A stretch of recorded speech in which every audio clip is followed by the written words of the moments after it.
Matthew Lee, Intercity Press, on behalf of the Free UN Coalition for Access. Thanks a lot for the briefing, and good luck with the month, hoping that we'll find you at the stakeout after consultations to learn what happened. But I wanted to ask about Western Sahara. Every April, it becomes almost mechanical, but they review the mandate. But it was said that this time the Secretary General is going to may propose something new if there's been no progress. And it doesn't seem that there has been. I wanted to know what your thinking is going into this on issues like human rights monitoring, on it often goes down to the end of the month, and just how you're going to try to broker the two sides. And I was going to ask about Sudan, but I have to ask about Mali. It was announced today from this podium that they're going to be presenting this afternoon a report about peacekeepers shooting at civilians in Gao some time ago. And I just wanted to know, what do you think the Security Council's role is? I mean, some people are questioning whether the peacekeepers that used excessive force can be held accountable. Is it just an informational briefing? Will the report be made public? And will the Security Council play any role in ensuring that there's accountability for the UN itself in this incident?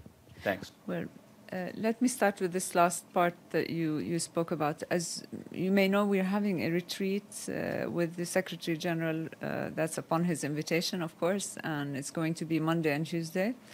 And one of the issues that we will be discussing is the issue of peacekeepers and the way they do their work, their relationship with the host countries, as well as with this. We're going to discuss also sanctions in general. About Mali,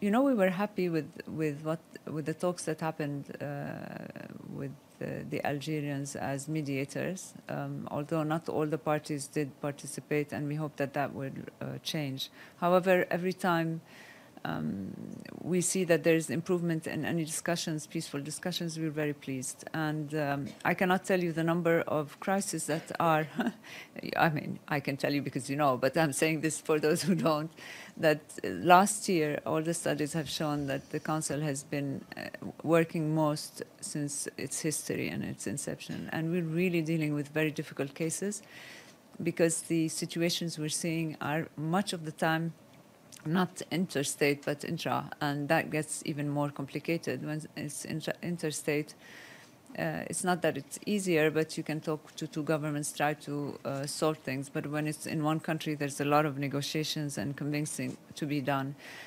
So the issue of course, it's not justifiable as a council. I have not seen that report you're referring to, but I can tell you as a principle, the council does discuss human rights on every possible case you can imagine. This is on the agenda. And if there are any problems with human rights violations coming from any party, it's the same. It's a question of principle. So that I can assure you. The question of the Sahara, was that the question? And your question was exactly what? I forgot. Every year in April, they have this. There's a lot of back and forth, and often the resolution ends up being identical to what it was to begin. Yeah. Do you think that this will be a kind of a new year, as the Secretary would say, for a new approach to this conflict or to monitoring? We have to see the report. It's coming up anytime now. We have to see the report and see what will come of it and decide. But I cannot tell you before. The renewal of the mandate will happen, but we have not seen the report itself. Thank you.